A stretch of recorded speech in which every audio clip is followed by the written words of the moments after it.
In the next session, Rachel Troublaiewitch, CEO of Gateway Private Markets, a Cyberport community company, will tell us liquidity is a competitive advantage which helps align investors from seeding financing to IPO. Rachel will talk about how companies can continue to focus on growth while still proactively organizing liquidity options for shareholders. Rachel, please. Good afternoon. Thank you, Cyberport Venture Capital Forum, very much for inviting me to speak with you today. It's a pleasure to be here. I'm Rachel Troublaiewitch, CEO and co-founder of Gateway Private Markets, Asia's first and leading venture capital marketplace.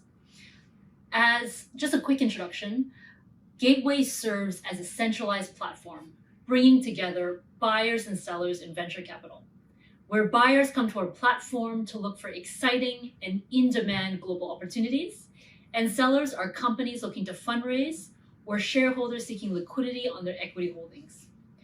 Over the last 18 months, we have been very proud to transact with global unicorns and unicorns in the making, together with their shareholders in such leading and well-known companies such as our very own WeLab, Impossible Foods, Asana, Udemy, and many other late-stage companies.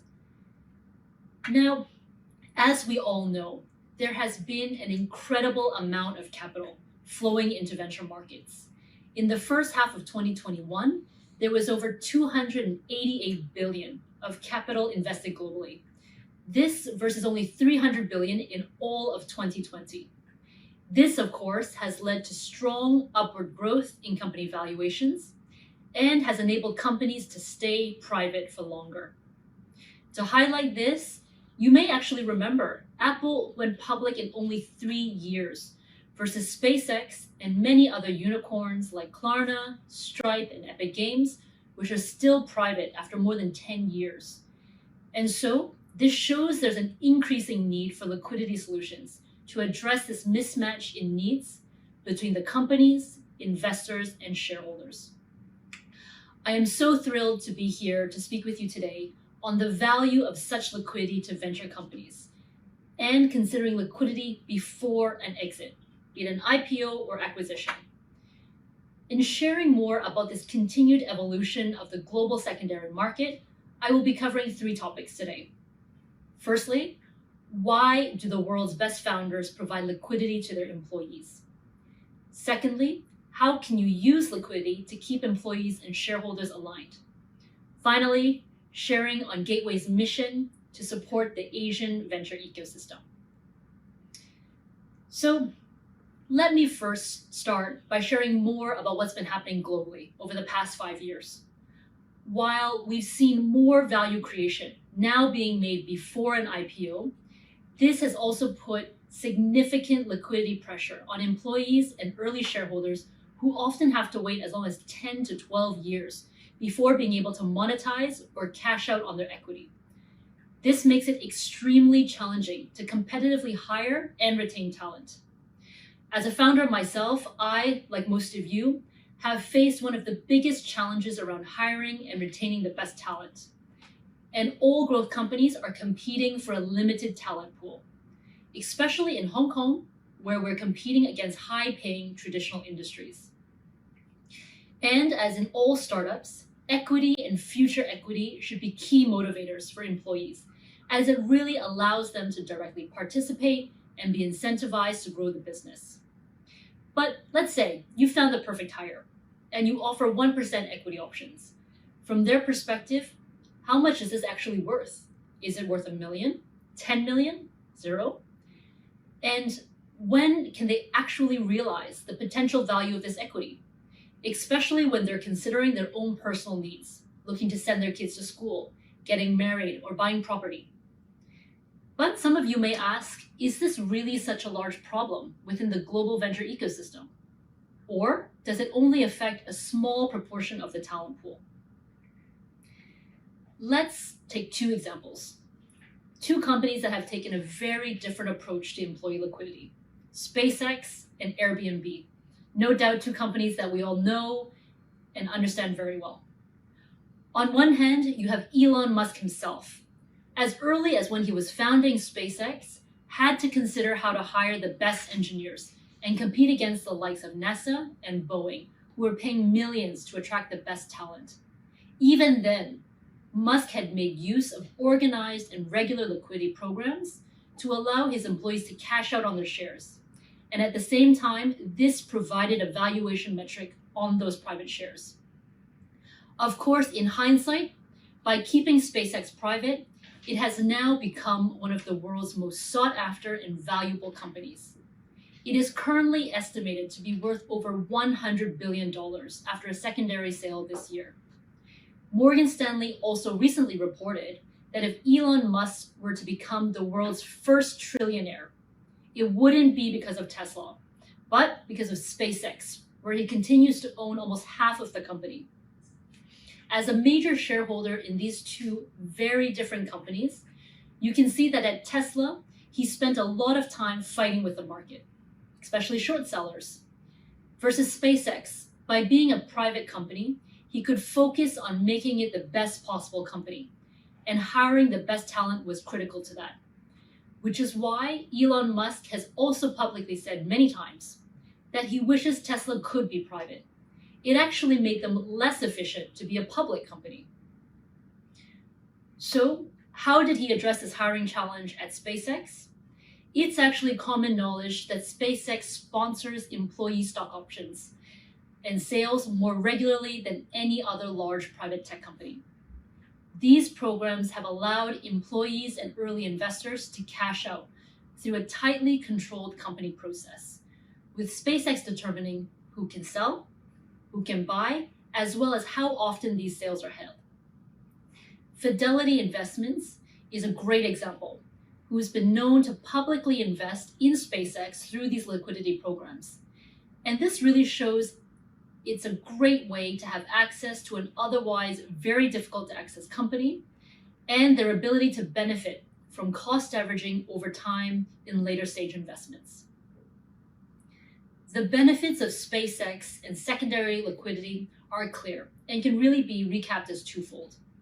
It provides a price anchor, allowing employees to concretely understand the value of their shares and actually cash out.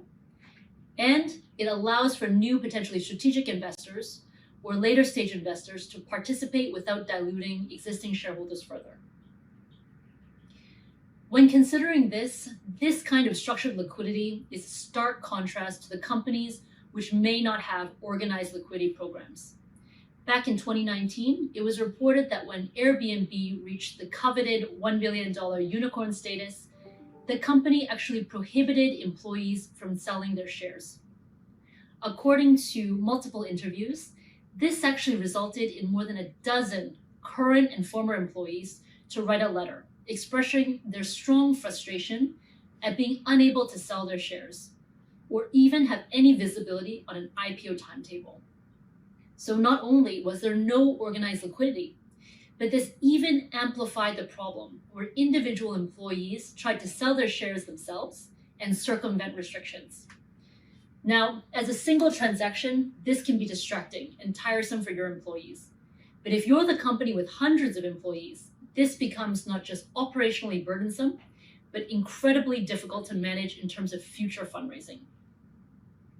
To date, the secondary markets have reached close to $55 billion in volume just in the first half of 2021. This versus $62 billion in all of 2020 has shown no signs of a slowdown in terms of growth.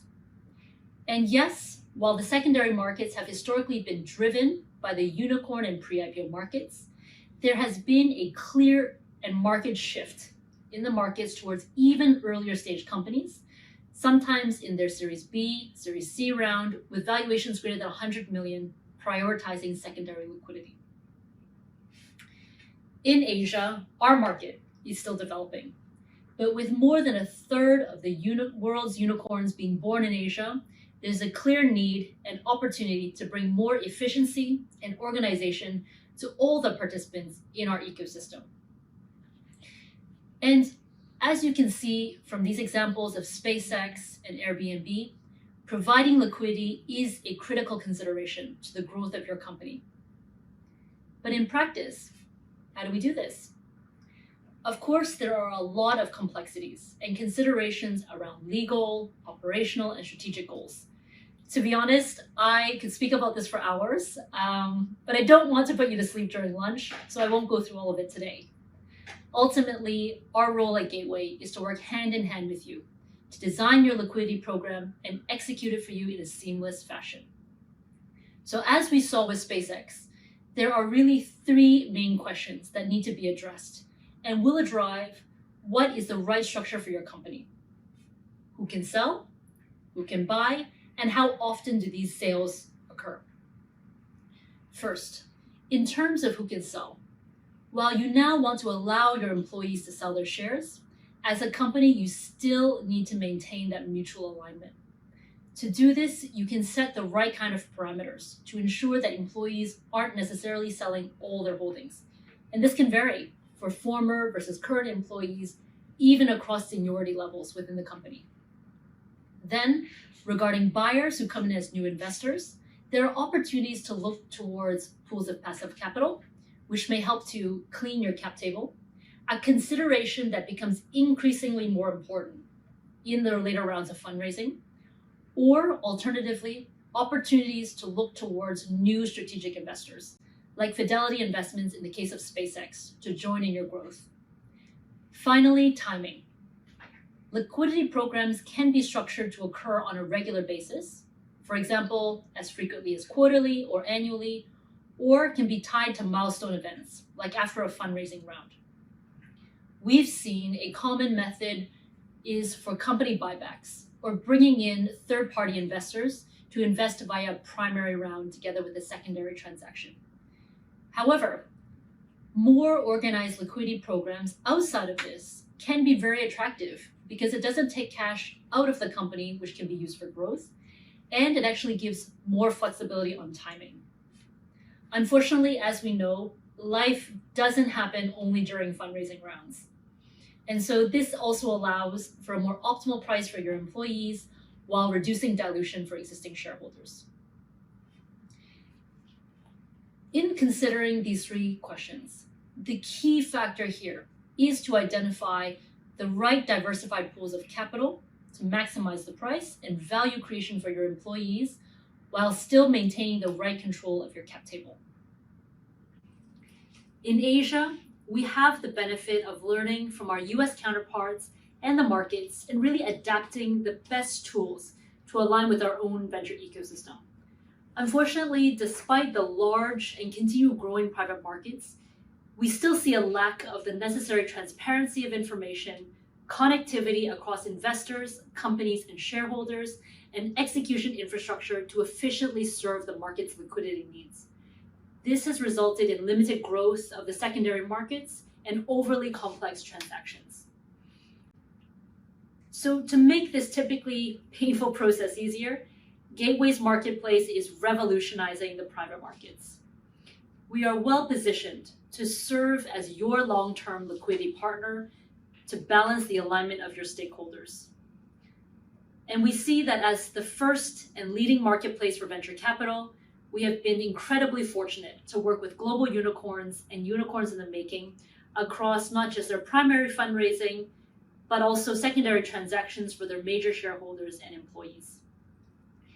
And in understanding your pain points, the Gateway Marketplace brings you a sophisticated and diverse investor base across Asia's largest family offices, institutional investors, and the wealth management industry, all together in one centralized place. And to bring more trust to the markets, we operate as an SFC-regulated institution, headquartered right here in Hong Kong, and we leverage our tech-based infrastructure, deep and specialized expertise of the team, and a phenomenal delivery platform, all designed to serve your needs and facilitate transactions. We are guided by the continued strong acceleration over the past 3 years, with over $6 billion of deal flow currently on our platform. And through our investor network, we've been able to help employees get the optimal price for their shares and enable companies to reach new strategic investors. We believe with this range of flexible and diverse liquidity options, both employees and companies can both benefit from the secondaries market. I just want to take a moment to highlight a recent transaction. There was a senior engineer who was actually at a large edtech unicorn company and keen to sell his shares in order to make a down payment on a new home. This former employee reached out to us, and our first step was to help him understand how much he could get for his shares. He didn't know if he could get 100, 200,000 more or more on his shares. Second, through a detailed mapping and understanding across our investor network, we were able to effectively match his needs with a new buyer. Following this, our team handled the entire transaction and process together with the company and both parties, including all the requirements around notices, company's approval, and documentation facilitation. And we've seen similar cases for early shareholders as well, who were initially very helpful to the company's growth in the early days, but now no longer able to participate in the future growth of the company, either through follow-on investments or being unable to provide more strategic support at this later stage in the company's life.